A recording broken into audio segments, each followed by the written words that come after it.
Ya, selamat pagi adik-adik sekalian. Kita akan mulai sekarang 8.01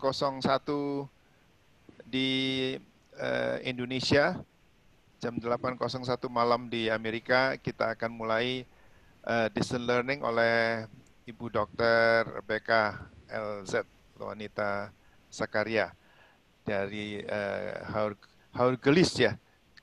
Ya, Haurgelis Hargelis. ya, Haurgelis. Oke. Silakan siapa yang mau berdoa? Oke, mari kita bersatu dalam doa. Bapak, terima kasih atas pertolongan-Mu selama kami beristirahat dari tadi malam hingga pagi ini.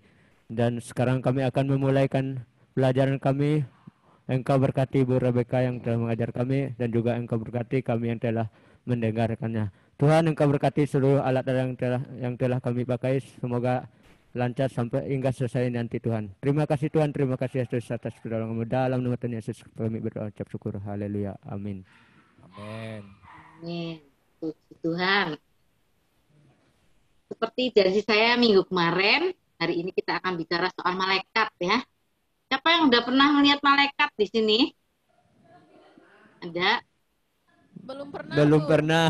Belum. Oh iya, mudah-mudahan nanti ketemu ya. Mudah-mudahan ya. Amin. Ketemu di surga, Bu. Padahal malaikatnya selalu ada loh. Kamu dari kecil juga ada dia punya Ya, malaikat Bu. juga ya. Cantik-cantik, Bu. Masing-masing. Oke. Kita akan membicarakan soal malaikat. Yang pertama adalah kerub. Ya, kerub. Nah, kita akan ketemu kerub itu permulaan di Kejadian 3 ayat 24. Coba lihat. Ada yang bisa membacakan untuk saya? Kejadian 3 ayat 24.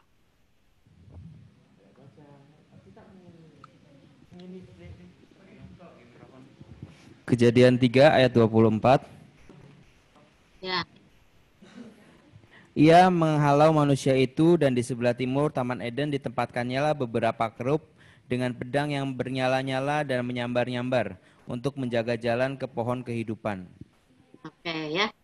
Jadi kerub, kita pertama bertemu dengan kerub itu di Kejadian 3 ayat 24 dibilang bahwa kerub itu menjaga Firdaus supaya orang-orang tidak bisa masuk ke dalam Firdaus. Maksudnya apa? Supaya tidak makan buah pohon kehidupan. Seandainya orang yang berdosa itu makan buah pohon kehidupan, mereka akan hidup terus. Bahaya ya. Orang berdosa hidup terus nggak mati-mati. Wah, itu bahaya banget. Makanya Firdaus dijaga oleh kerub. Nah, kerub itu lebih jelas lagi kita baca di Yeskiel. Coba kita lihat di Yeskiel ya. Kerub itu kayak apa ya? Yeskiel. Kita lihat Yeskiel pasal yang pertama.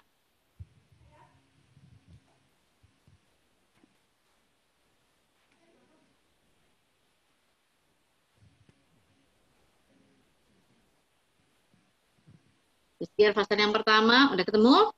Sudah, Bu. Kita akan baca ayat 4 sampai ke 14. Coba, ada yang bisa bacakan? Yeskiel, Yeskiel pasal 1 ayat 4 sampai berapa ya? 14. Oke. Lalu aku melihat sungguh angin badai bertiup dari utara dan membawa sekumpal awan yang besar dengan api yang berkilat-kilat, dan awan itu dikelilingi oleh sinar di dalam, di tengah api itu kelihatan seperti suasa mengkilat. Dan di tengah-tengah itu juga ada yang menyerupai 4 makhluk hidup, dan beginilah kelihatannya. Mereka menyerupai manusia.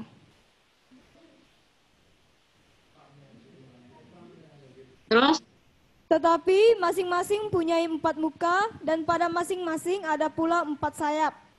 Kaki mereka adalah lurus, dan telapak kaki mereka seperti kuku anak lembu. Kaki-kaki ini mengkilat seperti tembaga yang baru digosok.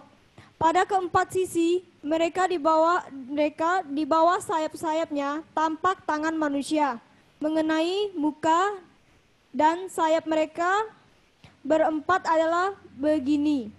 Mereka saling menyentuh dengan sayapnya. Mereka tidak berbalik kalau berjalan. Masing-masing berjalan lurus ke depan. Muka mereka kelihatan begini.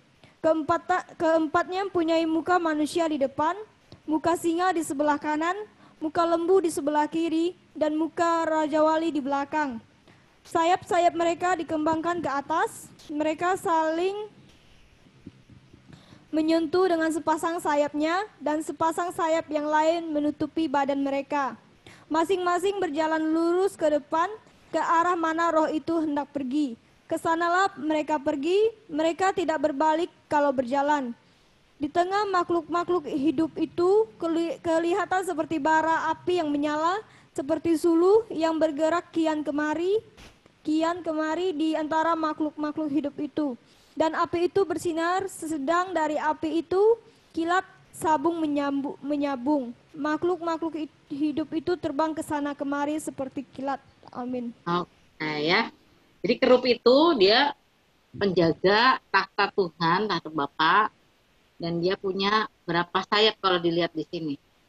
6. Sayapnya ada 6, 3 pasang ya. Terus mukanya ada berapa? 4. Mukanya 4 ya. Pak David boleh tayangkan gambarnya? Iya. Coba ya. Kita akan melihat ya. Kerup Ini- itu punya 3 pasang sayap dan wajahnya Oh, sorry. Bukan. Oh, itu sudah. 3 Kelihatan 4 nggak? ya. Kelihatan nggak di sana? Nah, karena kelihatan nggak? Kelihatan Ini enggak terlalu bagus ini, tapi ya Iya. ini satu, Nggak terlalu lalu ini kayak gini. Ya, Biar itu lebih bisa bagus. ya. Nah. Oke ya, bisa lihat itu jadi Bisa. kepalanya itu punya 4 wajah. Yang satu itu wajah manusia, sebelah kanannya wajah singa, sebelah kiri wajah lembu, yang belakang tuh wajah Raja Wali. 4. Keren nih malaikatnya ya. Dan yang kayak gini nih, ini penjaga tahta Tuhan, dan mereka kalau mau maju ya tinggal maju aja karena wajahnya 4 ya. Bayangin kamu kalau wajahnya 4, nggak usah tengok belakang, langsung lari ya. Tapi kita wajahnya cuma 1. Jadi kalau mau ke belakang kita wajahnya harus ngadep belakang juga. Tapi mereka punya 4 wajah dan sayapnya itu dipakai untuk terbang ke sana ke sini. Mereka masing-masing berjalan lurus ke depan. Kalau mau kemana roh yang menuntun mereka langsung aja ke depan. Gitu ya. Nah, kerup ini itu kalau kita lihat yang pertama mukanya tadi manusia, yang kedua singa sebelah kanan ya, sebelah kiri itu lembu, belakang itu Raja Wali, nggak jelas di sini Raja Walinya ya. Nah ini menggambarkan peran Tuhan Yesus di dunia ini. Nah ini keren ya. Saya bilang peran Tuhan Yesus ya. Nah peran Tuhan Yesus di dunia ini itu adalah manusia, dia jadi manusia. Tapi dia sebetulnya juga raja, ya, dan dia juga sebetulnya pekerja keras, tapi dia juga Tuhan yang luar biasa. Nah itu digambarkan di kitab Matius, Markus, Lukas, dan Yohanes. Jadi kalau kita baca kitab Matius, maka Matius dibuka dengan apa? Kalau Matius dibuka dengan apa? Matius dibuka apa? Inilah Yesus Yang pertama, Kristus, anak Daud, anak Abraham. silsilah ya, anak Daud, anak Abraham. Daud itu raja di Israel sana yang sangat terkenal. Walaupun dia raja kedua, raja pertama itu Saul, tapi yang lebih terkenal itu Daud ya. Sampai sekarang di Israel tuh sangat menghormati Daud. Kita lihat bendera Israel itu bintang Daud. Kalau kalian ke Israel nanti oleh-olehnya juga bintang Daud ya. Ada yang dari batu permata, merah hijau, ada juga yang memang dari berlian dan seterusnya ya. Bintang Daud. Kita tahu juga Daud di sana sangat terkenal dan semua orang tuh senang kalau disebut anak Daud. Termasuk Yesus kalau disebut anak Daud dia tidak menolak. Waktu dia menyembuhkan mata Bartimius, waktu itu sebelum disembuhkan Bartimius tuh berteriak pada Yesus, dia bilang, Yesus, anak Daud, kasihanilah aku. Nah, orang-orang sekitarnya itu bilang, kamu ribut banget, jangan ribut, nggak boleh kayak gitu. Ini Yesus yang lagi ngajar, tahu nggak? Maka Bartimius bukannya diem, tambah teriak, Yesus, anak Daud, kasihanilah aku. Dan Yesus menaruh belas kasihan kepada Bartimeus, orang ini. Dia nggak bilang gini, siapa? Anak Daud, anak aja. Siapa itu Daud? Daud itu orang yang berdosa. Dia jatuh dalam dosa dengan Betsheba dan seterusnya. Tangannya berlumuran darah. Nggak gitu. Yesus tenang-tenang aja sebut anak Daud juga oke. Dia senang-senang aja ya. Termasuk di silsilah di Matius itu dimulai dengan inilah silsilah Yesus ya, anak Daud, anak Abraham. Keren ya. Jadi Daud itu keren sekali. Kalau kalian juga ke Israel, di sana ada kuburannya Daud, peti matinya ditutup sama bendera. Besar sekali ya. Nah, nanti orang-orang Israel pada berdoa di depan petinya Daud itu. Sementara Daudnya udah mati, udah meninggal, itu udah sekarang berarti udah 3.000 tahun ya. Kalau 3.000 tahun kira-kira sudah jadi apa ya? Debu. Mungkin gitu ya. Dulu waktu saya di Tegal itu kami mau bangun gereja, gedung gereja, itu mesti bongkar kuburan Cina dulu, bong Cina namanya ya. Dan itu ada kelapa-kelapa di situ banyak kuburannya, kuburan Cina itu yang zaman dulu yang besar-besar, gali-gali, karena sudah nggak ada yang nggak tahu tanah sucinya udah kemana, orang soalnya udah 300 tahun, ada 400 tahun, begitu 500 tahun, udah nggak ada yang ngurus. Itu dijual, dijadikan gereja, maka bongnya itu dibongkar, diambil ya. Dalam isinya apa tuh? Kalau orang Cina dulu tuh dia mati, dia pakai peti matinya itu pakai jati, namanya terbelo gitu ya, buat jati keras sekali. Ternyata setelah dibuka jatinya itu tinggal serpihan-serpihan. Terus tulang-tulang mereka juga udah nggak ada, udah lembek-lembek itu, masih ada sih sedikit-sedikit. Yang kuat itu gigi, ya. Terus ada sedikit rambut. Wah, keren juga tuh manusia 400 tahun masih ada giginya. Ada gigi sama rambut sedikit ya. Sementara tulang-tulangnya itu sudah ambrol, lembut. Nah, seperti itu.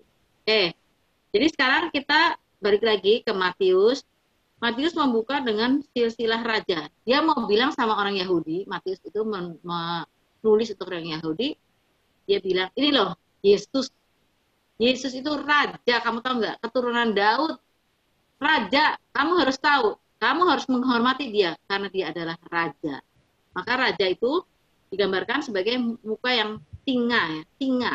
Singa itu raja ya. Kalau kita lihat di hutan, raja hutan siapa namanya? Singa. Singa ya, gajah enggak ya? Bukan ya, bukan gajah ya. Bukan. Nah, padahal gajah badannya besar, lebih besar gajah atau singa?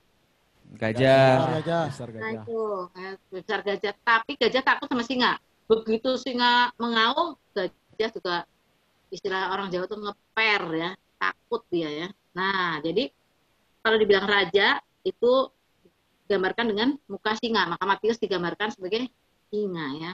Kemudian kalau kita lihat di Markus, maka Markus itu disebutnya karena di situ adalah ini antara Markus dan Lukas, orang-orang ada yang menggambarkannya ada yang dua aliran ya. Ada yang bilang Markus itu berwajah lembu sebagai pekerja keras, dan Lukas itu wajah manusia karena dia disebut di situ belas kasihan terus. Kalau di Lukas kita lihat Yesus menyembuhkan menyembuhkan itu terus menerus, terus ada perumpamaan orang Samaria yang berhati lembut sesama manusia ya.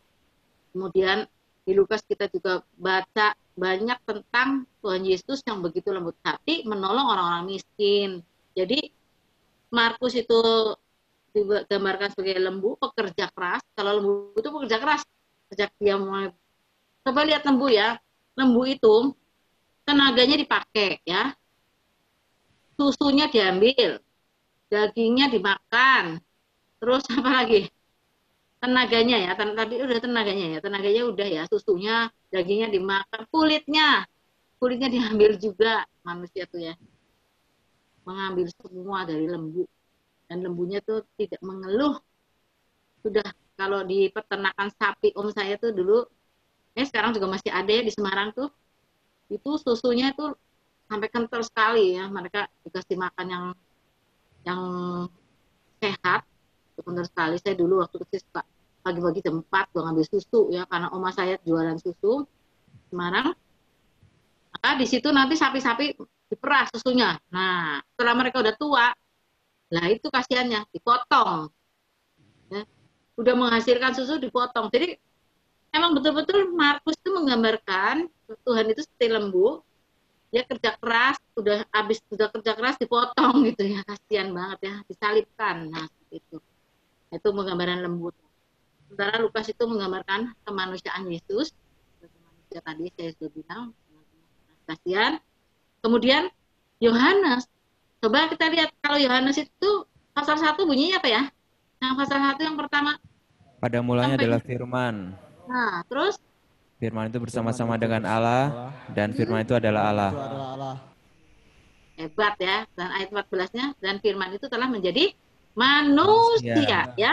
Maka Yohanes menggambarkan Yesus sebagai Raja Wali. Raja Wali itu menggambarkan sebagai ilahi, keilahian, Tuhan. Ya. Jadi dia adalah Tuhan. Firman itu adalah Tuhan. Nah, itu dia ya. Jadi keempat wajah dari kerup itu menggambarkan Yesus, menggambarkan aktivitas Yesus. Ya. Itu sifat Yesus selama ini yang digambarkan oleh Matius, Markus, Lukas, dan Yohanes. Itu kerup ya. Nah, jadi Bapa yang di surga itu duduk ya, di tempat yang Maha Kudus, dijaga oleh kerup-kerup. Kerup-kerup ini penjaga ya. Kalau kita baca di kitab 2 Samuel 22 ayat 11, kita baca bahwa Bapa itu, Allah itu bepergian ke tempat tertentu dengan menaiki kerup.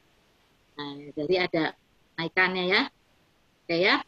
Dibilang di 2 Samuel 22 ayat 10-11, ia menekukan langit lalu turun, kekelaman ada di bawah kakinya. Ia mengendarai kerup lalu terbang dan tampak di atas sayap angin. Nah, ini keren sekali ya. Kemudian kita melihat di tabut perjanjian yang Tuhan suruh bikin, yang Musa suruh bikin perjanjian, itu di atasnya ditaruh dibuat patung dari kerup. Sayapnya saling menyentuh ya, ada 2. Boleh Pak David, Anda nggak gambarnya tabut perjanjiannya Pak?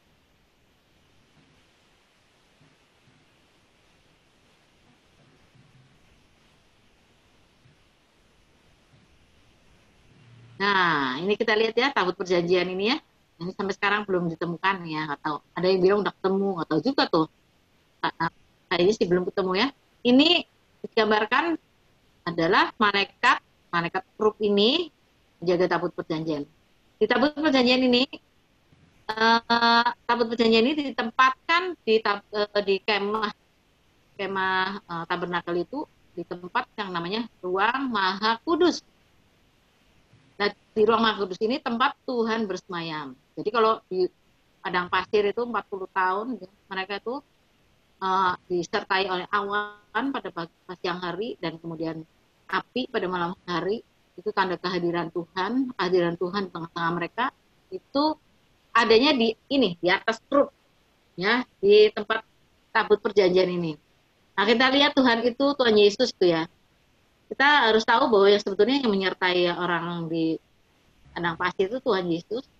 40 tahun dia menyertai orang Israel, dan itu luar biasa sekali. Dia membela orang Israel sedemikian rupa, dia hadir, bisa dilihat kalau siang seperti awan, kalau malam api. Tetapi kita lihat orang Israel terus-menerus menyembah berhala. Itu kasihan banget tuh ya. Kalau kita lihat Tuhan itu begitu sayang pada kita, begitu sabar, kita juga harus sabar kepada orang-orang di sekitar kita. Amin. Amin. Kita adalah orang berdosa dan dia sabar sekali sama kita. Dia sudah sabar sedemikian rupa sama orang Israel, dia sabar juga sama kita. Kita juga orangnya sering memberontak, tapi dia sabar. Keren Tuhan kita ya. Jadi kita juga harus sabar sama orang lain. Oke ya. Sekarang yang kedua itu adalah serafim. Nah, kita lihat serafim. Itu kita baca di Yesaya 6. Coba kita lihat Yesaya 6 ayat 1-3, ada yang baca buat saya.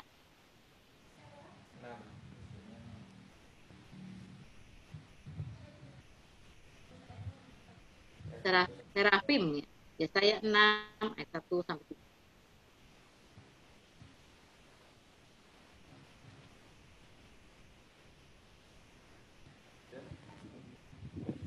Silahkan, sudah ketemu? Siapa yang baca? Pasal 6 ayat berapa ya? Oke. Yesaya pasal 6 ayat 1-3. Perikop di atas, Yesaya mendapat panggilan Allah. Dalam tahun matinya Raja Uzia, aku melihat Tuhan duduk di atas tahta yang tinggi dan menjulang, dan ujung jubahnya memenuhi bait suci.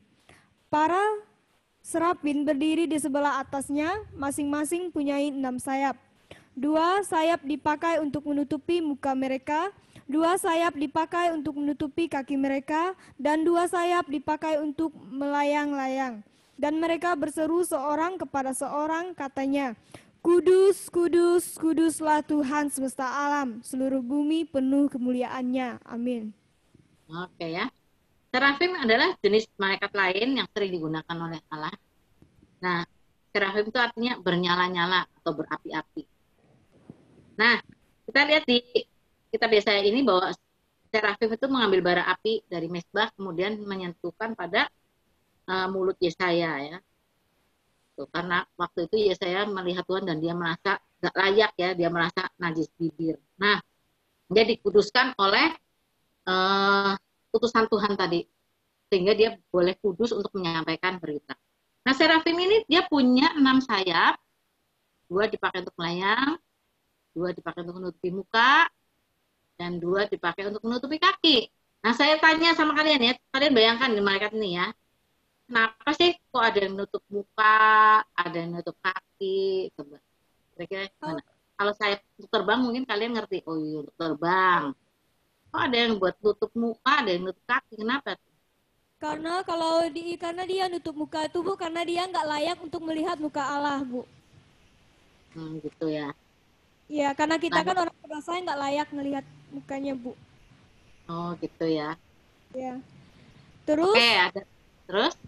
kalau kaki kita ditutup karena kita nggak layak punya kaki seperti Allah, Bu.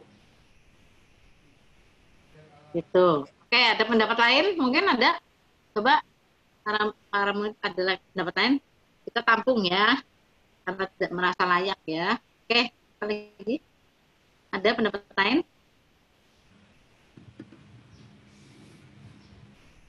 Nggak ada, Bu. Nggak ada. Enggak. Nah, jadi gini ya. Waktu itu, serafim itu kan dia menjaga tempat Tuhan ya. Dia malaikat yang sering dipakai oleh Tuhan juga, oleh Bapa di tahtanya. Nah, waktu itu Tuhan itu sedang bicara dengan Yesaya. Nah, kalau kaki ditutup, itu karena memang kakinya nggak boleh dilihat sama Tuhan. Kaki itu Apa itu seperti kotor, ini ya? ingat nggak? Kotor ya. Apa seperti ini? Apa seperti ini, Rebecca? Ya mungkin begitu ya. Benar. Serafim, ya, ada 6 sayap gitu ya? Ya. Kurang lebih ya? Ya. Nah, yang 2 menutup kaki itu karena kalau di hadapan tahta Tuhan kakinya nggak boleh kelihatan ya. Kita tahu, misalnya begini, ini orang Indonesia juga ngerti ya. Raja Jogja, Hamengkubuwono, kalau ada abdi dalamnya maju ke depan, maka mereka majunya tuh nggak pakai berdiri ya, mereka harus jongkok ya, jalan sambil jongkok itu, kakinya di belakangnya. Kalau mereka mau meninggalkan raja, itu nggak boleh berbalik terus mukanya ngadep pintu, nggak boleh. Mereka mundur supaya telapak kakinya nggak kelihatan, nggak boleh membelakangi raja, ya itu misalnya orang Jawa ya. Nah, kita lihat juga Musa waktu dia bertemu dengan Tuhan di semak belukar itu, Tuhan bilang sama Musa, Musa, tanggalkan kasutmu, sebab tempat ini adalah kudus. Nah ya, jadi kalau soal kaki itu di tahta Tuhan jangan sampai kelihatan di hadapan Tuhan. Ini nggak bagus, kotor gitu ya maksudnya ya. Walaupun kita tahu malaikat itu melayang-layang ya, tapi dia tutup kakinya. Nah soal muka, wajah, itu malaikat pasti wajahnya bagus sekali. Tapi karena itu waktu itu sedang bercakap-cakap dengan Yesaya Tuhan, maka malaikat tidak mau Yesaya melihat mukanya, supaya Yesaya bisa konsen ke muka Tuhan saja, ke arah Tuhan, bukan muka Tuhan mungkin ya, bajunya Tuhan, ke kakinya Tuhan, pokoknya tidak boleh melihat wajahnya dia.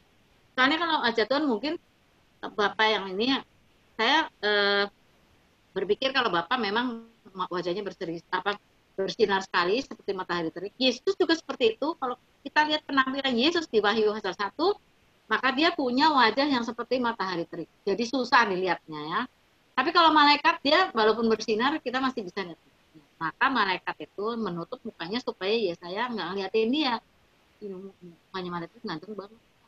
Mukanya kayak gini, nggak gitu. Tapi supaya Yesaya itu konsen kepada Tuhan. Nah, saya juga pengen supaya kalian konsen. Kalau misalnya kalian lagi belajar, kalian konsen. Ya. Berdoa juga konsen. Waktu retret kemarin saya bilang supaya kalian belajar untuk melihat Allah ya. Melihat Tuhan Yesus. Gimana, udah berhasil belum melihat Tuhan Yesus kalau doa? Belum. Belum, nggak apa-apa latihan ya. Harus dibersihkan semuanya ya supaya bisa melihat Tuhan Yesus ya.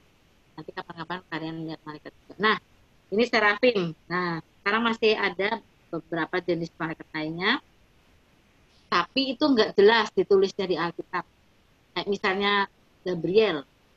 Gabriel itu apakah punya sayap apa enggak? Mungkin punya sayap. Mungkin itu sepasang. Ya. Kalau orang Islam sih bilangnya malaikat itu serafim, pemimpinnya namanya Gabriel, itu orang Islam bilangnya gitu. Nah, kalau kita tahu sebetulnya kalau malaikat itu yang pemimpinnya itu sebenarnya waktu Tuhan menciptakan mereka itu ada 3. Yang satunya ada Michael itu panglima perang, Gabriel itu utusan, kemudian ada Lucifer, dia pemimpin paduan suara. Nanti suaranya bagus banget tuh Lucifer ya. Menurut kalian malaikat tuh ganteng-ganteng nggak cantik-cantik gitu? Ganteng. Iya, ganteng dan cantik ya. Terus kita melihat malaikat lagi ya, malaikat ada yang sayapnya sepasang dan ada juga yang tidak punya sayap. Nah, saya sering lihat yang tidak punya sayap itu waktu saya ada di penjara itu sering saya lihat dia di depan gitu, jaga ya. Tinggi dia ya, 2 meteran kira-kira. Yang ganteng gitu. Ya, ganteng, memang ganteng lah. Tuhan Yesus tuh kira-kira ganteng nggak ya Tuhan Yesus? Hah? Enggak. Ganteng nggak Tuhan Yesus? Enggak. Enggak. Hah? Enggak tahu. Nggak tahu, Bu. Enggak tahu. Kira-kira ganteng nggak? Kira-kira? Ganteng. Kira-kira yang ganteng lah. Masa cowok-cowok ada yang ngaku nggak ganteng? Semua juga ngakunya ganteng ya. Tapi Tuhan Yesus itu pasti ganteng ya. Nah, jadi malaikat yang tanpa sayap ini sering juga ditemukan atau disuruh oleh Tuhan. Jadi setiap anak kecil itu punya malaikat ya. Kamu dulu juga punya malaikat. Coba kita lihat di Matius 18 ayat 10. Coba. Matius 18 ayat 10. Siapa yang udah dapat kan dibaca? Matius 18 ayat 10. Nah. Belum. Matius 18 ayat 10. Ingatlah, jangan menganggap rendah seorang dari anak-anak kecil ini, karena aku berkata kepadamu, ada malaikat mereka di surga yang selalu memandang wajah Bapakku yang di surga. Ya, setiap anak kecil itu ada ya. Katanya mereka itu malaikatnya, malaikat penjaga anak kecil itu selalu memandang wajah Bapakku di surga. Kalian juga dulu punya malaikat-malaikat seperti itu. Kalian nggak melihat. Mungkin kalau bayi-bayi masih lihat ya, bayi-bayi masih lihat dunia roh seringnya. Binatang tuh anjing-anjing suka ngeliat juga ya. Mungkin bayi-bayi itu, mungkin ya saya nggak tahu, waktu saya bayi saya juga nggak ngerasa ya, mungkin ya, itu baru mungkin. Kalau ketawa-ketawa sendiri itu lagi main juga sama malaikat. Nah, itu misalnya ya. Nanti kamu coba kalau punya anak, kamu pada ngelihat anak-anak kamu tuh, bayi-bayi itu ya, main-main ketawa sendiri, kakinya goyang-goyang, seperti itu ya. Lagi main sama malaikatnya. Jadi kapan ya seseorang itu kehilangan malaikat penolongnya? Terus sejak orang itu mulai dewasa, bisa berpikir sendiri, terus dengan sadar menyerahkan dirinya kepada pimpinan setan. Sering mereka ke dukun, atau ke kelenteng, atau cari ilmu, saktian, dan seterusnya itu. Jadi mereka secara sadar telah minta pertolongan kepada roh jahat. Itu yang membuat mereka kehilangan malaikat. Malaikat itu kudus, dia bersama-sama dengan Tuhan, dia tidak akan suka disatukan dengan roh jahat ya, dengan dukun dan seterusnya. Nah, itu sering dilihat ya, sering dilihat anak-anak punya malaikat yang seperti itu. Kemudian sebetulnya ada juga malaikat kegelapan. Malaikat kegelapan tuh yaitu Lucifer, karena waktu itu Lucifer dia dibuang ke bumi karena dia pengen jadi Allah, dia pengen menguasai. Ya, jadi dia dibuang ke bumi dan dia membawa seluruh pasukan paduan suara di surga untuk jadi seperti dia. Nah itu anak buahnya nurut aja sama dia ya, turun ke bumi, maka jadilah mereka roh-roh jahat, malaikat kegelapan. Malaikat kegelapan. Kalian jangan kira bahwa setan-setan itu mukanya serem-serem. Seandainya mereka datang kepada kalian, setan-setan itu punya tanduk, giginya berdarah-darah, terus melotot matanya, kamu pasti kabur. Tapi dia bisa datang pada kalian bentuknya manusia cantik, orang ganteng, lemah lembut, suaranya merdu, kamu terkecoh. Kamu jatuh cinta sama setan, ya, sama dia ya. Kamu sayang sama dia, teman dia. Padahal dia adalah setan. Karena dia memang dulunya malaikat ya. Dulunya malaikat, jadi dia punya wajah seperti itu. Dia berubah karena di dunia ini mereka sering melakukan kejahatan. Kamu kalau melakukan kejahatan terus-menerus, maka wajah kamu juga akan berubah, serem. Kalau kamu dekat dengan Tuhan, wajah kamu tuh beda, berseri-seri. Orang yang sudah menerima Yesus dalam hatinya dan nurut sama Tuhan, mukanya beda dengan orang yang melakukan kejahatan ya. Kamu sudah tahu belum cerita tentang lukisan Tuhan Yesus dengan 12 muridnya di perjamuan terakhir? Sudah pernah belum? Pernah lihat doang, Pernah. cuman nggak tahu ceritanya. Ceritanya nggak tahu. Nggak tahu. Nah ini ceritanya seperti ini ya. Jadi itu, nah saya juga lupa ingat, tapi saya ceritakan dari besarnya. Kalau nggak salah, nama pelukisnya itu apa? Leonardo da Vinci kalau nggak salah ya. Orang terkenal lah pokoknya ya. Kayaknya Leonardo da Vinci. Kayaknya ya saya kalau nggak salah. Nah pokoknya dia mau melukiskan wajah Yesus dan murid-murid. Maka yang pertama dia mau lukiskan adalah Yesus. Dan dia cari orang yang kira-kira menggambarkan seperti Yesus. Sebab Yesus zaman dulu belum difoto, belum ada pelukis. Jadi wajah Yesus sebenarnya kayak apa waktu di dunia ini kita nggak tahu. Maka pelukis ini dia cari orang yang kira-kira menggambarkan orang yang seperti Yesus berdasarkan cerita-cerita yang dia baca di Matius, Markus, Lukas, dan Yohanes. Maka akhirnya dia bertemu dengan seorang yang sangat ganteng dan menggambarkan Yesus tuh mukanya bersih, wajahnya cakep, matanya lembut, penuh belas kasihan. Jadi dia melukis orang itu, mau dijadikan tokoh Yesus. Jadi dia jadi model, ya model Yesus. Kemudian udah diberi uang, udah jadi. Maka dia cari lagi tokoh lain, Petrus, Yohanes, Yakobus, Bartolomeus, Filipus, Nathanael, terserahlah siapa aja semuanya. Kemudian itu perlu waktu 12 tahun ternyata dia cari sambil melukis 12 tahun. Kemudian dia terakhir mau melukis Yudas Iskariot. Nah, setelah dia melukis Yudas Iskariot, dia cari yang mukanya kira-kira culas karena Yudas Iskariot tuh otaknya licik. Dia kalau dapat uang dia punya pikiran gimana caranya supaya dia bisa memperkaya diri. Gimana caranya supaya dia bisa korupsi. Itu Yudas Iskariot ya. Kemudian dia cari yang mukanya kira-kira ya menggambarkan Yudas Iskariot deh yang sanggup menjual Tuhannya, gurunya itu. Kok sanggup gitu loh, gurunya kok dijual gitu ya. Maka Yudas Iskariot itu yang sedemikian itu dia cari orangnya. Maka satu hari dia ketemu sama orang itu. Nah ini persis kayak Yudas Iskariot, dia ambil, jadiin model sama dia, digambar lagi dia ya. Gambar, setelah digambar sama dia, udah selesai, orang itu bilang sama si pelukis, Pak, saya juga pernah dilukis sama Bapak. Pernah ya? Lukisan apa tuh? Itu tuh Pak, dia nunjuk. Itu wajah saya, 12 tahun yang lalu.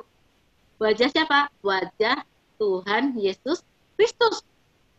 12 tahun yang lalu wajahnya sedemikian lembut, sedemikian penuh belas kasihan, sedemikian ganteng, dan tidak amburadul. Sekarang ini kok jadi amburadul, jadi wajahnya kok berubah jadi Yudas Iskariot.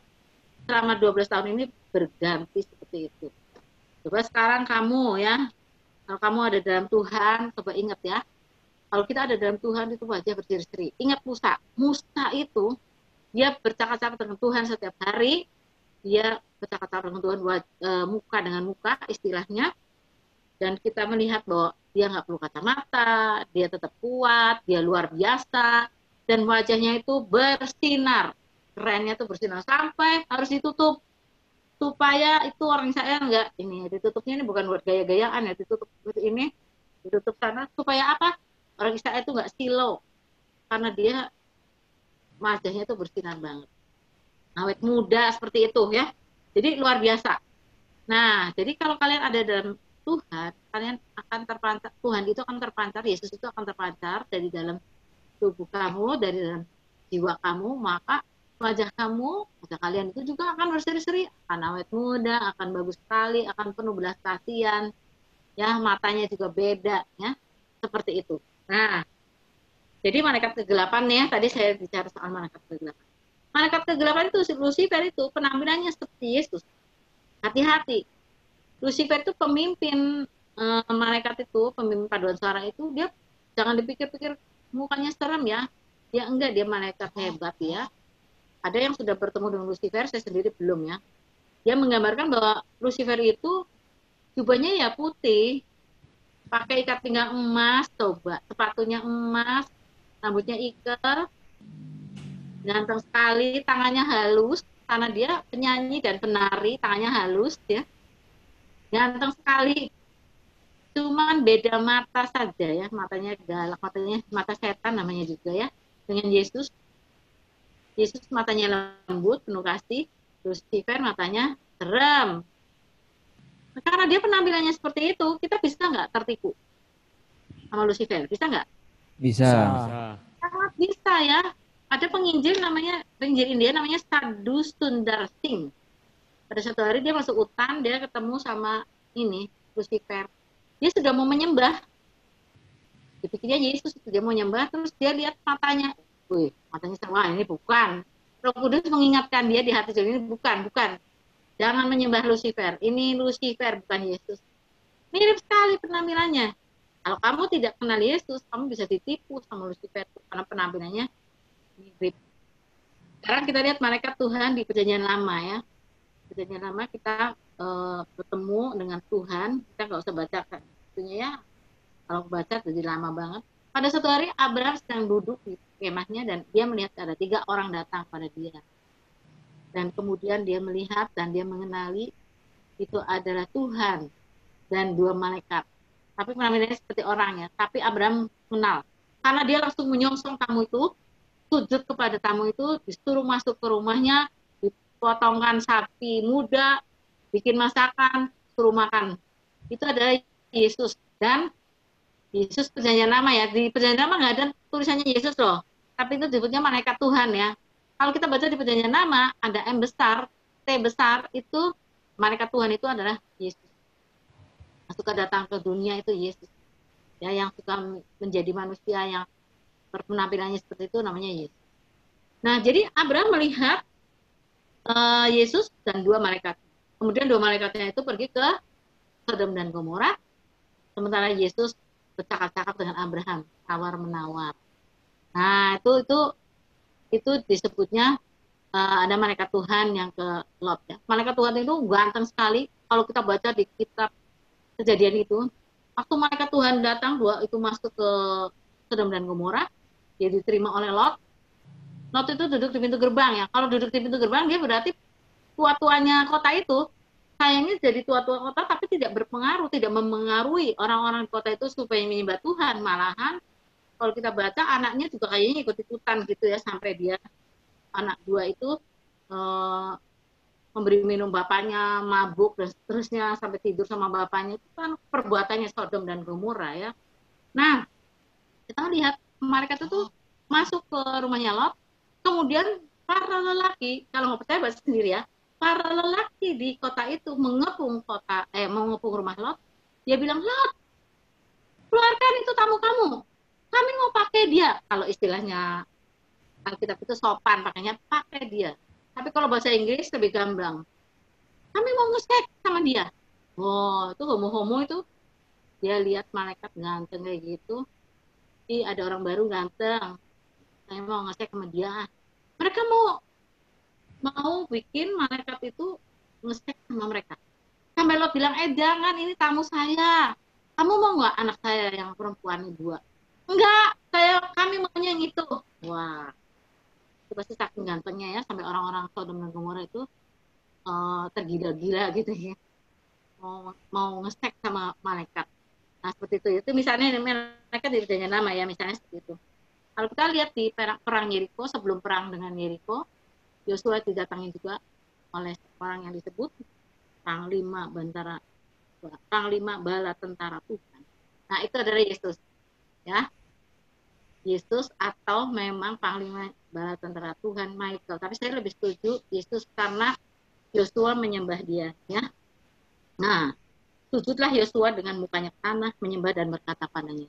Kalau malaikat dia nggak mau disembah loh. Dia selalu bilang, aku malaikat biasa. Coba kalau kamu baca di Wahyu, malaikat-malaikat yang datang kepada Yohanes mau nyembah mereka bilang, enggak, kami juga ciptaan seperti kamu.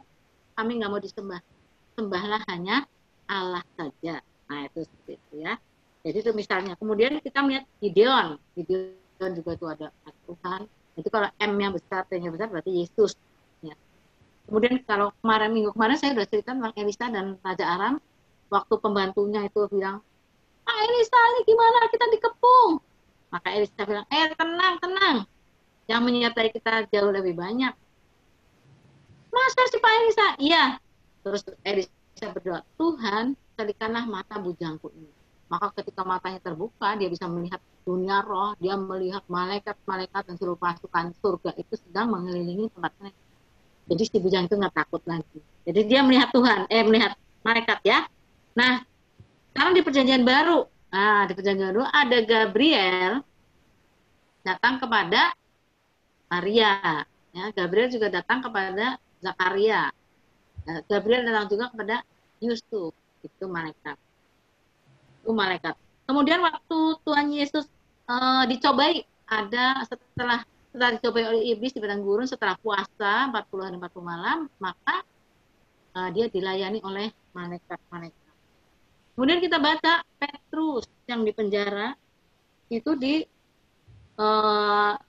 oleh malaikat Tuhan. Kemudian Paulus kita juga baca di tengah badai itu malaikat Tuhan berbicara kepada dia. Dia utusan membicarakan bahwa Paulus dan teman-temannya itu nggak akan mati. Mereka akan sampai ke Roma. Nah, itu. Jadi, ada banyak sekali soal malaikat itu di Alkitab. Terus, saya mau pesan begini ya. Malaikat itu adalah ciptaan Tuhan yang spesial untuk melayani. Jadi, nggak ada malaikat kecil ya, pakai sayap, terus bawa panah tuh ya. Namanya cupit apa tuh. Jadi malaikat kecil telanjang tuh ya. Itu apa, kalau dia misalnya si Krismon, dia jatuh cinta sama siapa? Sari misalnya ya. Itu misalnya, enggak gitu ya, enggak ada malaikat kecil-kecil. Malaikat itu adalah pelayan Tuhan, jadi dia pasti besar-besar. Kalau anak kecil disuruh bisa enggak? Enggak. Ayo anak kecil perang, bisa? Nah, itu namanya perang-perangan ya, pakai kayu-kayuan gitu ya. Kalau perang beneran lawannya setan loh. Kalau kita baca di Daniel, itu para malaikat di surga itu dia berperang melawan malaikat penguasa penguasa udara ini, setan-setan penguasa Persia, penguasa mana, itu setan-setan itu kuat-kuat kali. Kalau yang bertempur anak kecil, malaikat kecil, waduh, nggak bisa ya, akan kalah ya. Jadi seimbang, badannya besar, tegak ya, besar gitu, 2 meteran saya kalau melihat 2 meter kira-kira ya. Dan dia saya lihat suka menjaga ya di depan. Jadi saya terhibur sekali kalau ingat penampilan mereka tuh di situ ya. Orang lain di penjara tuh suka lihat setan, ada orang nggak ada kepalanya. Kalau saya lihatnya malaikat malahan. Haleluya, puji Tuhan ya. Nah sekarang kita melihat kita sama malaikat tuh hubungannya gimana ya? Derajat manusia gimana? Kalau kita lihat di kitab Ibrani 2 ayat 6 sampai 7, kamu catat aja ya. Ditulisnya gini, apakah manusia sehingga engkau mengingatnya, atau anak manusia sehingga engkau mengindahkannya, namun engkau telah membuatnya untuk waktu yang singkat sedikit lebih rendah daripada malaikat-malaikat dan telah memahkotainya dengan kemuliaan dan hormat. Nah, jadi sedikit lebih rendah dari malaikat menurut ini Ibrani ya. Tapi kitab Mazmur 8 ayat 5 sampai 6 ditulis, apakah manusia sehingga engkau mengingatnya? Apakah anak manusia sehingga engkau mengindahkannya? Namun engkau telah membuatnya hampir sama dengan Allah dan telah memahkotainya dengan kemuliaan dan hampir sama dengan Allah. Ini sejajar sama malaikat nih. Kalau tadi sedikit lebih rendah, ini sekarang sejajar ya. Karena waktu itu Adam dibuat di Firdaus itu hampir sejajar dengan Tuhan. Tuhan mengembuskan rohnya pada tadi tanah gitu ya, hampir ya. Nggak sejajar, nggak mungkin penciptaan masa sejajar sama ciptaan. Jadi Adam waktu itu adalah manusia yang luar biasa, dia punya roh Allah. Di dalam tubuhnya itu ada roh Allah, roh yang membuat dia hidup. Nah itu ciptaan itu Adam ya. Makanya setelah dia jatuh dalam dosa, maka dia sedikit lebih rendah daripada malaikat. Karena manusia itu nggak seperti malaikat itu roh ya, dia telayang sana, telayang sini, dia nggak perlu kendaraan. Kalau kita mau ke Surabaya kita mesti pakai kereta atau pesawat. Paling Pak David dari Amerika itu nggak mungkin pakai kereta lagi ya, masih pakai pesawat ini ya. Itu misalnya. Nah, kalau malaikat nggak seperti itu. Nah, itu menurut firman Tuhan. Tetapi kita melihat bahwa kalau kita baca di kitab 1 Korintus 6 ayat 3a, kita membaca, tidak tahukah kamu bahwa kita akan menghakimi malaikat-malaikat? Lah keren ya, kita tuh wah. Nanti setelah Tuhan Yesus datang, setelah kita menjadi manusia-manusia yang diubahkan, tubuh kita diubahkan, semuanya diubahkan, kita menjadi orang-orang yang beda dengan yang sekarang ini, maka kita punya tubuh seperti Yesus, maka kita akan menghakimi malaikat-malaikat. Wah, keren ya. Terus kamu nunggu-nunggu kapan ya saya menghakimi malaikat? Nah, jangan seperti itu ya. Sekali lagi, malaikat itu tidak mau disembah ya, malaikat yang benar ya. Kalau kita baca di Wahyu, tadi sudah sebut ya, saya sebutkan ayatnya, kalian boleh nyatet. Wahyu 19 ayat 10, dibilangnya begini, jangan berbuat demikian, aku adalah hamba, sama dengan engkau dan saudara-saudaramu yang memiliki kesaksian Yesus. Sembahlah Allah, karena kesaksian Yesus adalah roh nubuat. Nah ya, jadi kalau malaikat dia nggak mau disembah. Nah kalau kita baca ada orang menyembah malaikat di situ, maka itu biasanya itu bukan malaikat, Tuhan. Itu biasanya Yesus. Ya, yang sering muncul itu adalah Yesus. Nah, kemudian malaikat-malaikat itu kerjanya adalah melayani. Itu di Ibrani 1 ayat 13 sampai 14 disebut, dan kepada siapakah di antara malaikat itu pernah ia berkata, duduklah di sebelah kananku sampai ku buat musuh-musuh menjadi tumpuan kakimu. Bukankah mereka semua adalah roh-roh yang melayani, yang diutus untuk melayani mereka yang harus memperoleh keselamatan? Jadi malaikat itu diutus untuk melayani mereka yang harus memperoleh keselamatan. Siapa tuh yang harus memperoleh keselamatan? Siapa? Kita. Nah, manusia ya. Nah, kita bisa nyuruh, minggu mana saya sudah bilang ya, kita bisa menyuruh malaikat, tapi jangan dalam nama sendiri ya, dalam nama Yesus ya. Kita bisa nyuruh malaikat untuk berbuat sesuatu, tapi tidak untuk nyuri ya, tidak ya untuk nyuri, ngerampok itu enggak ya. Jadi misalnya kita lagi menghadapi seorang yang manifestasi, saya ceritakan. Kami di sini, Linda, terutama Linda karena dia karunia pelepasan. Ya saya kan udah bilang ya, saya karunia untuk melihat, jadi saya bantuin dia saja. Tapi Linda itu otaknya ada-ada aja, idenya banyak deh ya. Dia bisa nyuruh malaikat tuh, apa namanya, ya kalau dibilang seenaknya tuh ya. Kalau dia ya, kalau lagi pelepasan segala macam, dia suruh malaikat. Misalnya begini, pada suatu ketika, itu ada seorang pemudik, itu orang Kristen, dia itu waktu lahir itu sama tetangga sebelahnya, mamahnya itu, mama dia sama mamanya tetangga itu, ibu tetangga sama mamanya dia itu berantem, benci-bencian. Nah, dua ibu ini melahirkan sama-sama, kemudian yang di sebelah itu dia itu anaknya mati. Nah, ini ceritanya sesudah tahu ya, anaknya mati itu dia masuk ke bayi yang dilahirkan oleh ibu Kristen ini. Tapi nggak ada yang tahu. Satu ketika dia sudah jadi perawat di Rumah Sakit Immanuel. Orangnya masih hidup sekarang ya. Di Rumah Sakit Immanuel dia umurnya kira-kira waktu itu 20 tahun. Dan dia sering sakit kepala.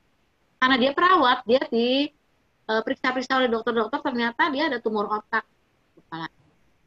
Ya, ada tumor otak. Kemudian itu sakit kepala, dia sering kejang, tapi dia nggak bilang-bilang sama orang tua.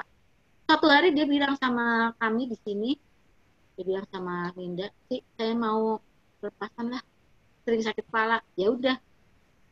Nah, kemudian masuklah ke tempat, kami berdoa, ya Linda waktu itu melayani dia. Nah, ternyata itu adalah roh bayi yang sekarang sudah menjadi besar di badannya dia, dan dia menjadi tumor otak di Tini ini, si perawat namanya Tini. Kemudian dia mau dilepaskan, ya itu cerita soal bayi yang tadi itu dari mulutnya dia. Aku mau dilepaskan, dia nyerang ya, malah kena gaplok Linda juga ya. Maka sama Linda dibilang lagi, tarik yo, karena dia ngerangsek, dia mau. Makanya kalau mau melayani orang pelepasan nggak boleh merem, bisa kena gaplok, bisa kena pukul, bisa kena tinju itu ya. Ngerangsek mau gimana, maka Linda bilang, mereka tarik, maka itu ditarik jauh. Nggak bisa gaplok, udah kena gaplok sih, kena gaplok itu kalau pelepasan begitu ya, itu berjam-jam tuh, ada kira-kira beberapa jam, ada 4 jam kali ya, untuk mengeluarkan untuk orang mati yang seperti itu. Pernah juga ada orang yang kerasukan dan dia kerasukannya itu harimau, jadi dia ngejar ya, mau ngejar, maka kalau sudah dekat begitu, mereka tarik. Itu seperti orang-orang tuh melihat kayaknya ada yang narik tapi nggak kelihatan ya. Jadi itu orangnya yang lagi ngejar itu mau apa, mau gaplok, mau marah kayak gitu, mau bikin celaka, itu minggir ya. Nah itu sering kami ngadain seperti itu, sering melihat keadaan itu. Pernah juga ada seorang dukun datang ke sini. Dukun itu orang Kristen tapi jadi dukun. Dulunya Kristen dari kecil, kemudian jadi dukun. Dia tukang pijit. Pokoknya dia kalau mijit cuma 10 menit sembuh semuanya. Apapun juga. Keren dia, kaya dia. Tapi satu hari dia bosan, dia bilang, saya mau ikut Tuhan Yesus, sungguh-sungguh lah, saya nggak mau. Kayak gitu, mau dilepasin aja. Ya kami udah bilang, nanti kamu dilepasin, kamu nggak bisa mijit lagi loh ya, jadi manusia biasa soalnya, bukan manusia perkasa ya. Gimana? Penghasilan berkurang loh kalau manusia biasa. Biasanya sehari itu kalau dia mijit bisa 20 orang juga nggak apa-apa, dia nggak capek. Karena memang tenaganya adalah dari sana ya, dari roh jahat. Dia pikir-pikir, dia bilang, enggak lah, saya udah mau lepas. Maka dia masuk ke rumah ini, siap-siap mau doakan, masuk di ruang tamu, ini badannya udah gemeteran ya, kakinya gemeteran. Saya sama Linda ketawa aja ngeliatnya itu. Terus kami masukin ke ruang bawah tanah. Saya ini punya ruang bawah tanah. Dulu saya buat rumah ini, saya berpikir itu untuk ruang doa saja. Ternyata bisa dipakai untuk pelayanan pelepasan segala macam, karena itu ruang yang tersembunyi ya di bawah tanah. Nah, masuk ke situ, wah dia udah manifestasi, belum dia apa-apain udah manifestasi, karena memang roh jahat tuh udah nggak kuat melihat apa ada dalam hadirat Tuhan tuh udah nggak kuat, tuh udah manifestasi. Kemudian dia udah mulai gitu, maka malaikat pegang tangannya, taruh di tembok, maka ini nggak ada sih apa-apanya, tapi dia nggak bisa ngapa-ngapain, kayak orang apa yang beginiin ya, pegang, keren. Kita bisa nyuruh malaikat tuh dengan kuasa Tuhan Yesus ya, bukan dalam nama sendiri ya. Kalau Putri Linda udah nggak pakai dalam nama Yesus, malaikat udah pokoknya kan dalam pelepasan itu langsung malaikat pegang tangannya, tarik, luruskan kaki malaikat, luruskan kaki orang ini malaikat, kakinya.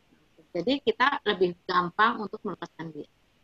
Dan roh-roh jahat yang di dalamnya tahu bahwa mereka juga berhadapan dengan orang-orang yang dengan malaikat yang jauh lebih kuat dari dia, dengan anak Tuhan yang jauh lebih kuat dari dia, karena ada roh Yesus di dalam kita. Amin. Amin. Nah, satu lagi kita bisa nyuruh ya. Nyuruhnya gini, misalnya ada orang nggak pulang-pulang nih, punya anak nakal ya, itu sudah dipraktekkan berkali-kali kami juga. Hilang misalnya ya, dia nakal gitu.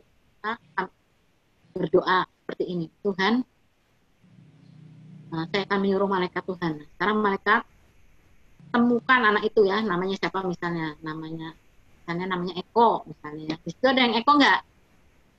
Nggak ada, Bu. Ya, ya udah. Misalnya Eko ya. Malaikat duduk di telinganya Eko sini, yang satunya duduk sini, ngomong ya, kamu pulang, terus diomongin, kamu pulang, ibumu menunggu kamu, Tuhan Yesus sayang kamu, ngomong kayak gitu, terus aja 24 jam sehari ngomong. Nanti kita lihat anak itu pulang dia, nggak ada yang beberapa hari, ada yang beberapa minggu, pokoknya kalau belum pulang, kita suruh malaikat suruh ngomong ke telinga dia, supaya dia pulang, supaya ingat untuk. Keren nggak? Keren. Keren. Dipraktekkan. Kalau ini sekedar cita-cita aja nggak ada keren-kerennya, tapi kalau dipraktekkan, wah itu. Kalau saya setiap malam saya suruh malaikat jaga. Kita nggak boleh berdoa begini, Tuhan, saya mau tidur, tolong jagain ya rumah saya. Tuhan itu bukan penjaga malam, maaf ya, bukan jaga malam itu. Jadi kita suruh malaikat. Saya setiap malam saya ngomong, malaikat jaga rumah ini dan jangan biarkan satu pun yang najis masuk ke rumah ini.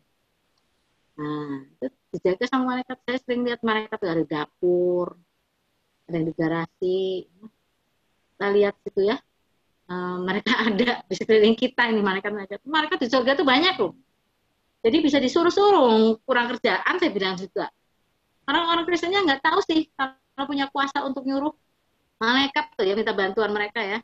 Nah, kami beberapa saat yang lalu ya, waktu pemuda tuh ada pengurapan begitu, nanti pengurapan mereka pada dalam urapan, terus dibilang, ayo malaikat, main-main sama mereka. Oh, tuh saya lihat sendiri tuh anak-anak muda ya. Kami sudah lama nggak bikin pengurapan seperti itu anak-anak muda ya. Anak muda waktu itu tuh kira-kira beberapa tahun yang lalu, itu lucu, dia bisa lari sana. Tempat saya di ruang bawah tanah itu berapa meter ya? Paling 2,5 kali 10 meter.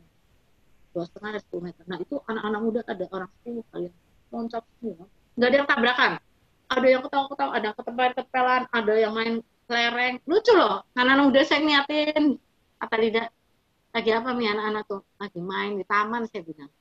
Setelah mereka sadar, disadarkan, udah urapan udah selesai, mereka cerita.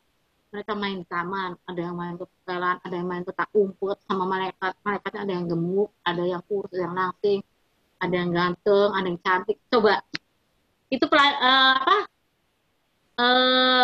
pengalaman anak-anak muda ya. Saya kemarin sudah bilang anak-anak muda itu masih murni ya, lebih gampang isinya. Siasatnya belum banyak. Kalau yang tua tuh tambah banyak siasatnya, jadi kurang bersih, susah. Saya sendiri nggak pernah main urapan kayak gitu sama karena kesana sini nggak pernah ya. Tapi itu anak-anak muda gampang sekali. Nah, jadi kalian masih muda, saya berharap sekali dimasukin firman, diberitahu pengetahuan tentang Tuhan, itu mengisi seluruh hidup. Saya nanti akan, Pak David punya nggak filmnya iPad Good itu? David punya iPad Good, penggalan cerita iPad Good. Enggak punya. Enggak ya, nanti saya kirim ke grup ya, supaya kalian melihat animasi tentang kedatangan Tuhan. Nanti bukan kedatangan Tuhan, tentang dunia akhir ini yang nanti akan dikuasai oleh antikris. Kita pengennya kita tidak tertipu oleh antikris itu. Anak-anak itu di iPad Good itu, anak-anak itu otaknya kosong karena mereka isinya itu game, isinya main-main macam-macam ya, nggak ada firman. Sementara kalau kalian mengisi otak kalian, hati kalian dengan firman, dengan semua firman, makanya terbentuk ya, roh jahat juga ngerti. Roh jahat itu kalau melihat kita akan tahu apakah otak itu tuh isinya game ataukah isinya itu firman Tuhan. Dan mereka akan takut pada orang-orang yang berisi firman Tuhan. Makanya lihat ya, kita jadi orang yang keren kalau kita dekat sama Tuhan. Setuju? Setuju. Nah, jangan kalian terus ngomong gini, keren juga sih Bu kalau sama dukun. Dukun tuh gak ada apa-apanya. Kayak kemarin waktu kemarin nanya ya, Erik ya. Atau ada pelepasan orang pendeta-pendeta pada nggak bisa. Nah itu sering. Nggak bisa itu seringnya ada takut. Kalau belum apa-apa udah takut sama orang yang ngerasuk itu. Kalau dirasuk setan tuh memang waduh. kalau lagi manifestasi itu memang serem. Kan saya udah bilang, itu serem kan. Saya sendiri waktu pelepasan pertama kaget. 3 hari saya seperti melayang-layang seperti itu ya, kaget. Karena matanya itu jahat banget. Nah, kita melihat bahwa kalau itu nggak bisa, mungkin mereka takut. Jadi, nah kalau takut bisa ke ini loh, pindah malahan. Karena roh jahatnya pindah ke dia yang takut. Bisa seperti itu. Nah, kenapa dukun itu bisa mengeluarkan roh jahat yang di orang yang kerasukan tuh? Ya karena dia setannya yang di dalam dia, roh jahat yang di dalam dukun itu pangkatnya lebih tinggi daripada yang merasuk. Seandainya yang pangkatnya itu lebih rendah daripada yang merasuk, dia salah. Saya pernah di Bandung itu kami ini sama saya disuruh melayani seorang pegawai dari Ngobdul. Yang Ngobdul itu warung kopi, ya bukan warung ya, dia rumah besar itu punya seorang pengusaha di Bandung. Pelayannya itu kerasukan sampai nggak bisa ngapa-ngapain. Jadi itu sudah dipanggil segala macam lah, dan itu malah kita dipanggil kiai, dipanggil ustadznya itu malah dikejar, malah disakiti lah, makanya nggak ada yang berani. Karena mereka ngomong ini roh jahatnya terlalu tinggi, pangkatnya terlalu hebat, kami nggak bisa. Tetapi apa sih yang lebih tinggi dari Tuhan Yesus? Nggak ada. Jadi kita nggak usah takut. Tuhan Yesus itu sudah paling tinggi, nggak ada yang bisa melawan dia. Jadi kita nggak usah ragu-ragu kalau ada kayak gitu, dalam nama Yesus aja. Kalau kita misalnya masih takut, kita usir dulu ya. Dalam nama Yesus roh ketakutan, dalam nama Yesus, sampai terus bilang, dalam nama Yesus, roh ketakutan. Ketakutan itu roh ketakutan, dari tubuhnya, dalam nama Tuhan Yesus Kristus. Aku adalah Tuhan, di dalamku ada roh. Roh yang ada dalamku lebih besar dari roh yang ada di dunia ini. Maka setelah sejahtera baru layani. Jangan lagi takut ya. Kalau lagi takut bisa bahaya buat kita sendiri. Oke ya. Jadi ini soal malaikat. Sekali lagi, malaikat Tuhan itu bisa kita suruh.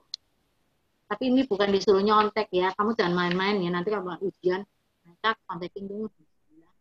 Saya itu nggak benar. Itu kalau untuk jahat nggak akan terkabul ya. Karena dia kudus, dia pembantu Tuhan, dia pelayan Tuhan, dia luar biasa. Nah, mereka bisa disuruh juga untuk memenangkan orang tua. Ya.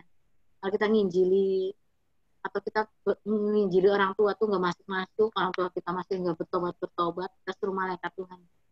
Malaikat duduk ya ke telinga orang tua saya. Katakan, Yesus sayang kamu. Yesus sayang kamu.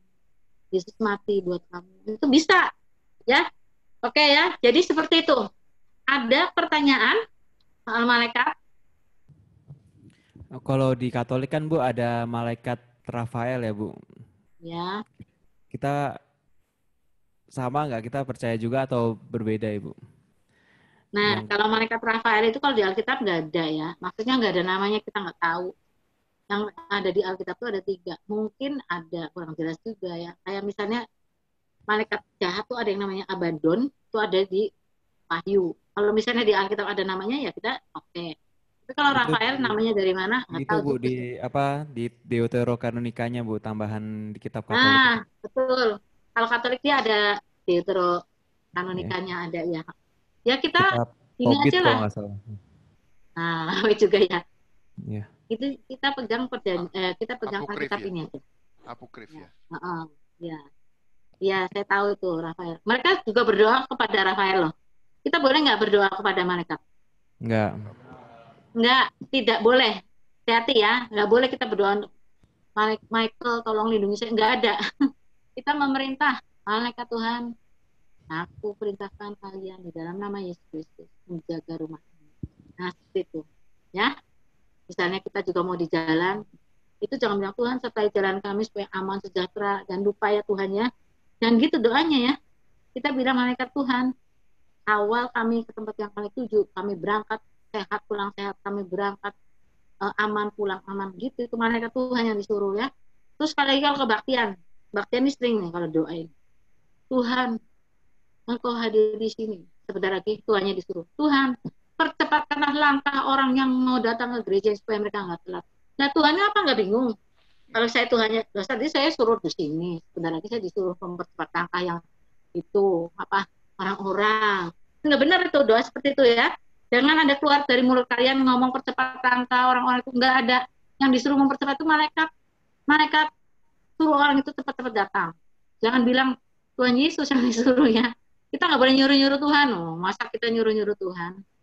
Apa semua suruh jaga anak kecil Tuhan, jaga malam Tuhan, ke sekolah Tuhan, semuanya Tuhan. Repot banget Tuhan tuh ya. Padahal kita punya otoritas untuk menyuruh malaikat untuk melakukan apa yang kita suruh di dalam nama Yesus untuk sesuatu kebaikan, bukan untuk yang jahat. Oke, ada lagi pertanyaan? Kalau tentang itu Bu, yang tadi Ibu cerita tentang tukang pijit yang pakai kuasa kegelapan itu, bagaimana dengan orang yang pakai tenaga dalam Bu? Itu termasuk kuasa kegelapan bukan? Yang ada latihan pernapasan, apa meditasi kayak tai chi, qigong gitu-gitu Bu? Yoga ya, yoga ya. Yoga ya. Sebetulnya kalau menurut saya itu kuasa kegelapan. Karena apa? Mengosongkan jiwa. Kita tuh jiwa nggak boleh kosong, harusnya diisi Tuhan. Kalau kosong, yang datang tuh setan. Makanya kalau saya selalu setuju kita nggak boleh belajar yoga, terus belajar silat segala macam nggak usah. Karena belajar silat, belajar bela diri itu membuat roh kekerasan itu berkuasa atas kita. Nah itu namanya roh kekerasan lagi. Roh kekerasan itu nggak ada di Tuhan, adanya di setan. Jadi kita nggak usah lah, yang jagain nanti malaikat ya. Kita nggak usah seperti itu. Lagian Tuhan bilang kan kita tidak boleh kalau kamu dipukul pipi kiri malah disuruh apa? Pipi kanan. Nah itu kalau silat dipukul pipi kiri ya kita langsung gimana? Kalau kita belajar silat. Langsung tendang Bu. Nah iya otomatis kan karena sudah otomatis ya tendang, gebukin semuanya ya. Seperti itu. Itu siapa tuh? Bintang film siapa tuh yang ganteng itu siapa? Yang mukanya bule itu berhenti dia dari main silat. Siapa ya? Karena dia tahu kebenaran ini, jadi dia udah nggak mau lagi. Terus namanya siapa ya? Bapaknya Jerman tuh, orang Jerman. Ibunya orang Indonesia, apa ibunya yang Jerman gitu ya? Aduh, saya lupa lah namanya sini ya. Nanti kapan-kapan saya ingetin. Kalau saya ingat saya beritahu. Oke, ada lagi yang lain? Ada lagi? Nggak ada? Nggak ada Bu, nggak ada. Oke. Minggu depan saya akan mulai belajar mengajar soal kedatangan Yesus yang kedua kali ya. Kali ini pelajaran bukan dunia roh lagi. Saya anggap kalian sudah mengerti. Untuk yang baru-baru, kalau yang belum mengerti ya tonton aja soal dunia roh. Kan ada ya simpenannya ya. Ada yang bisa ditonton kembali ya. Silakan nonton kembali aja. Nanti kita akan bicara soal kedatangan Yesus yang kedua kali karena saat ini adalah saat yang sudah gelap. Sebentar lagi Tuhan Yesus tidak. Oke? Iya Bu. Ya, Bu. Sekali lagi kalau ada pertanyaan silakan japri, jangan malu ya, silakan. Oke, siapa Iya, yang Bu. mau berdoa? Ana. Mari kita berdoa. Bapa di surga, terima kasih buat berkat-Mu pada saat siang hari ini Tuhan. Kami sudah menyelesaikan proses belajar kami. Biarlah Tuhan apapun yang kami pelajari boleh kami serapi dan kami terapkan dalam kehidupan kami sehari-hari Tuhan. Terima kasih Tuhan untuk Bu Rebecca yang telah membagikan ilmunya kepada kami Tuhan. Engkau berkati setiap keluarganya, usaha pekerjaannya Tuhan, biarlah Engkau ikut campur tangan.